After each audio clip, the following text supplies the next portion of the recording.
नमस्कार दोस्तों, स्वागत है आप सभी का। मैं हूं आपका दोस्त नीरज शर्मा।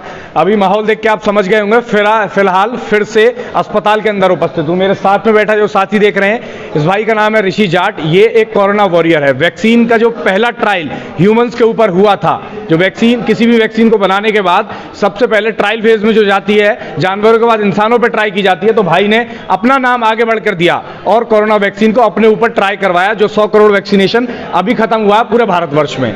और दूसरा, ब्लड डोनेशन और जो विकट परिस्थिति होती है उनमें सभी को रक्त उपलब्ध करवाने में भी बहुत ज़बरदस्त काम किया है। लेकिन कल जो जघन्य कांड भाई के साथ में हुआ है, उसे अगर आप सुनेंगे तो उससे इंसानियत पूरी तरह से शर्मसार हो रही है। कल एक ब्लड माफिया ने जो लगातार खून के क्षेत्र में, रक्तदान के क्षेत्र में ज़बरदस्त काम कर रहे हैं, उसी से परेशान होकर एक ब्लड माफिया ने कल इनको जहर देने की कोशिश की।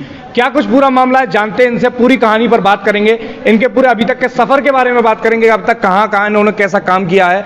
आप वीडियो को शेयर कीजिए। जो हौसला बुलंद हो रहा है ब्लड माफियों का लगातार पूरे भरतपुर के अंदर, उस पर रोक लगाई जाए। और आपके साथ भी अगर कुछ ऐसा कांड हुआ है तो उसके बारे में कमेंट करके जानकारी दें। अगली आवाज ऋषि जाट की। भाई, अपने बारे में कुछ बताइए कि कोरोना वॉरियर का क्या प्रोसेस था, आप कहां से, किस तरह से अब तक कैसी जनसेवा कर रहे हैं, अपने बारे में कुछ परिचय दो पहले। नमस्कार दोस्तों, जैसा कि आप जानते हो, देखो मैं भावुक इसलिए हो रहा हूँ क्योंकि आप सभी को पता है मेरी भावुक की वजह बाकी का मैं बहुत अंदर से स्ट्रांग हूँ, इतनी वो नहीं है, लेकिन भावुक कल के घटनाक्रम को देख के इसलिए मैं हो गया, मेरे से रोका नहीं जा रहा है कि मैंने अपनी जान पर खेलकर, अपने कैरियर को दांव पर लगाकर, अपने घर वाले सबकी वो झेलकर, और मैंने कोरोना की सेकंड लहर में और इतना समाज सेवा का कार्य किया, रक्त सेवा की, और उसके बाद ही मेरे ऊपर ऐसे हमले किए गए। तो कि वो आ रही कि तो समाज सेवा क्या एक समाज सेवा, जो गरीब है, निर्धन है या असहाय लोग हैं, उनकी सहायता करना क्या गलत काम है क्या जो मेरे ऊपर हुआ। जैसा कि आप सभी जानते हैं, मेरा नाम कोरोना वॉरियर ऋषि जाट है।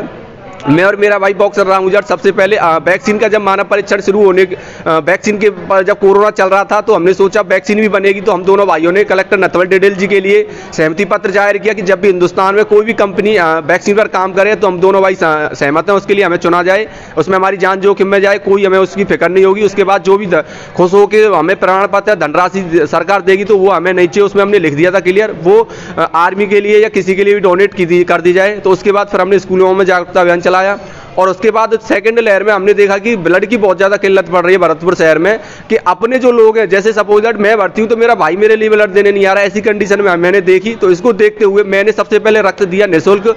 देने के बाद मेरा भाई बॉक्सर रामू है, और हमने अपने दोस्तों को साथ में लिया। दोस्तों को साथ में लेते हुए फिर हमने न्यूज़पेपर्स वगैरह में और हॉस्पिटल्स में जाके नंबर दिए कि जिस भाई को रक्त की जरूरत हो, प्लाज्मा की जरूरत हो, हमें फ़ोन करें, हम निःशुल्क उनके लिए अवेलेबल कराएंगे। इस कोरोना वैश्विक महामारी के चलते हम किसी को ऐसा महसूस नहीं होने देंगे कि अपना कोई नहीं है, क्योंकि ये कोरोना एक ऐसा संकट था कि इसने पूरी दुनिया को हिला के रख दिया और रिश्तों को तार तार कर दिया। इसमें हकीकत में पता पड़ा कि अपने कौन है, पराये कौन है। तो मैंने ऐसी विषम परिस्थिति में जब हम जैसे लोग साथ नहीं आएंगे तो कैसे काम चलेगा, तो हमने अपने नंबर दिए और रक्त सेवा करना चालू किया। रक्त सेवा करते करते सभी भाइयों का सहयोग रहा, मीडिया का भी सहयोग रहा, रहते हुए इस सेवा में मीडिया का भी भरपूर सहयोग रहा, और हमारी टीम 250-300 लोगों की होते होते और हमने लगभग 1-1.5 यूनिट भरतपुर शहर में अवेलेबल करवा दिए। उसके बाद जब मैं रक्त आरबीएम हॉस्पिटल में कुछ 3-4 महीने पहले रक्त अवेलेबल कराने आया था किसी को निःशुल्क, तो मेरी एक टीम के बंदे ने कहा कि एक लड़का अड़ा हुआ है कि वो कह रहा है कि हम आपको रक्त नहीं देने देंगे, और मेरी इनसे जो बात है, मेरी इनसे बात 850 रुपये में हो गई है। तो जो लेडीज़ थी, जो थी वो वहाँ की बैर मुसावर के पास रहने वाली थी, शर्मा करके थी कुछ, वो कह रही भैया हमें तेरा पैसे वाला रक्त नहीं चाहिए, ऋषि जो भैया आया इससे चाहिए निःशुल्क, लेकिन वो अड़ रहा था। तो फिर जैसे ही मैंने उसकी वीडियो बना के पुलिस को खबर करने की कोशिश की, वो वहाँ से मौके पे फरार हो गया और धमकी देते हुए। उसके कुछ महीनों बाद मेरे पास अननोन नंबरों से कॉल भी आए, धमकियाँ आई। नंबरों को मैंने ट्रू कॉलर पर सर्च करने की कोशिश की, उसमें उल्टा सीधा होने। किस तरह की धमकियाँ आती थी? धमकियाँ इस तरह की आती थी कि भैया तुम्हारा बहुत हो गया समाज सेवा का कार्य, बहुत बड़े समाज सेवी बन रहे, बस बंद करो। मैंने पूछा कौन हो भाई, क्या हो, तो कुछ भी नहीं बताया, बस इतनी समझ जाओ कि अच्छा नहीं होगा ये आपके लिए। तो फिर उसके बाद अभी 9 दिन पहले मैं जब आरबीएम हॉस्पिटल आया था, तो आरबीएम हॉस्पिटल की जो मतलब तुम्हारी जो कैंटीन है, कैंटीन के बगल में जो अभी जो वो बना जनरेटर की सी, वो नया वो ट्रांसफार्मर बना है, तो उस कॉर्नर पे मैं जब आ रहा था साइकिल से अपनी से, तो मैंने देखा कि एक अननोन पेशेंट और एक अननोन व्यक्ति जो जिसका कि थोड़ा सांवला कलर था और इतनी बड़ी दाढ़ी थी उसकी, और मीडियम लगभग 5.5 एक कद था उसका, तो मैं समझ गया कि कोई ना कोई रक्त का मसला है, तो मैं वहाँ पर साइड में रुक गया, मैं सुनता हूँ आखिर बात क्या है। तो वो जो पेशेंट था वो तो कह रहा था 850 में 800 ऐसे कह रहा था, वो कह रहा नहीं 1200, तो मैं समझ गया रक्त का कोई वो है। तुरंत मैंने वहाँ के सुना, तो मैंने उससे कहा भाई ये क्या बात है, क्या क्या कर रहा है तू। मैंने भैया, उसने कहा जो रक्त वाला था, जो अननोन था, जो रक्त का धंधा करने आया था, कि भैया तू निकल ले यहाँ से, तुझे क्या मतलब पड़ा है। तो मैंने उन जो अननोन पेशेंट थे उनसे भी जानने की कोशिश की, तो बस उन्होंने ऐसे करके टाल दिया कि भैया ऐसे ही है, बस हमें जरूरत है किसी। तो मैंने कि तुम पैसे से ऐसे क्यों कर रहे हो। फिर मैं तुरंत उस वाले व्यक्ति से जो रक्त बेचने आया था, मैंने कहा मैंने रोका, अभी पुलिस को फोन करता हूँ। जैसे मैंने उसे पकड़ने की कोशिश की तो वो वहाँ से मेरा हाथ को छुड़ा के और वहाँ से भागता बना, और ये कहते हुए निकल गया कि ठीक है तुझे देखूंगा मैं, बस इतना ही कहा उसने। निकलने के बाद मैंने नॉर्मली मैंने कोई ध्यान नहीं दिया उसके। अब कल जब मैं सुबह अपने रूम पे था तो मेरे लिए फोन आया कि भैया मैं रक्त की जरूरत है, तो मैं जनाना हॉस्पिटल पहुंचा रक्त देने के लिए। तो जैसे ही मैं वहाँ जनाना हॉस्पिटल से जब अपने कार को फ्री करके मैं आ रहा था, तो बाहर जो गेट बना हुआ उसके बगल में पार्क है, और पार्क के बगल में एक सरस का बूथ है। तो वहाँ पे वही वाला जो 9 दिन पहले मेरी थोड़ी सी हल्की सी झड़पा पाई हुई थी उनसे, वो साइड में खड़े हुए। तो मुझे हालांकि वो दिख गए, तो मैं तो उन्हें नजरअंदाज करके निकल रहा था, क्योंकि वही सेम आदमी था जो वहाँ रक्त बेचने की कोशिश कर रहा था। रक्त बेचने की कोशिश कर रहा था, और जिसने कहा था कि ठीक है तुझे देख लूंगा मैं। तो मैं जैसे ही फिर वहाँ पे कॉर्नर पे खड़ा हुआ था, तो मैंने कहा भैया जी रोको। तो मैंने साइकिल रोक ली, मैंने पूछूं क्या है। तो मैंने हाँ भैया क्या है, कि भैया जी मुझसे गलती हो गई, उस दिन जो मैंने आपके साथ व्यवहार किया, आप तो बहुत महान व्यक्ति हो, आपने तो कोरोना में इतना वो किया, रक्त में वो कर रहे हो, उस दिन मेरी मजबूरी थी, मेरे परिवार का वो था, और मैं गलती मांगता हूँ, आज से ये काम नहीं करूँगा मैं। और ऐसे करके वो मतलब पूरी जो भी होती है मनाने वाली प्रक्रिया, पैर वैर छूने लगा, भैया आप तो बहुत बढ़िया हो। फिर उसके बाद फिर मैंने उससे पूछा कि मुझे वही हुआ कि मैंने हॉस्पिटल में ही क्यों। मैंने भैया अब क्या कर रहा है तू यहाँ पे।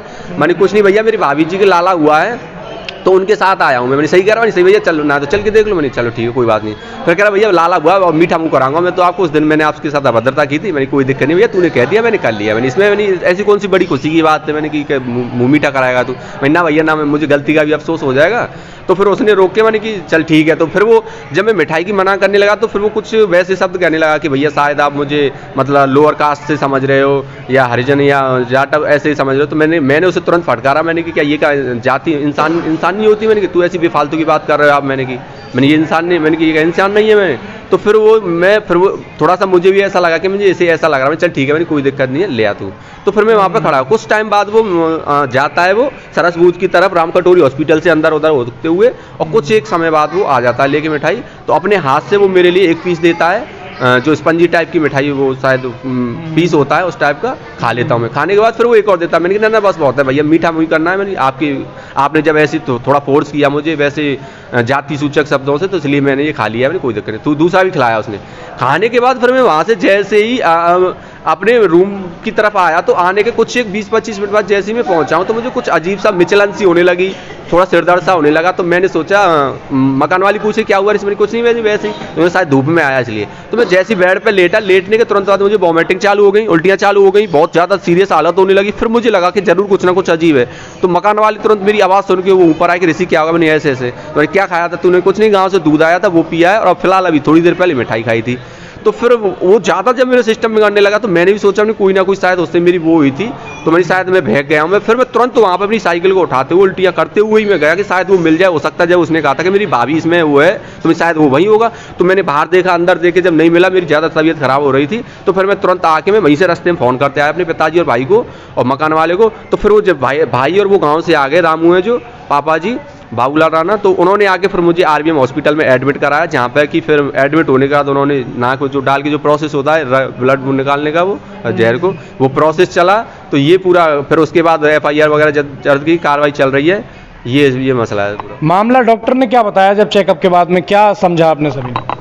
वो डॉक्टर साहब ये कह रहे थे कि अभी वो निकल के गया था कि अभी ये सैंपल गया, कुछ 15-1 दिन में रिपोर्ट आती है तो तब आएगी। लेकिन क्या वो उससे वो बता रहे थे कि इस तरीके की कंडीशन में कुछ ना कुछ कहीं ना कहीं विस्क की वो हो सकती है शायद, जब ऐसे आपको इतनी वो हो रही है उल्टी और वो सिस्टम है, तो कहीं ना कहीं हो सकता है उन्होंने कहा। लेकिन रिपोर्ट अभी बाकी का अभी आई नहीं है।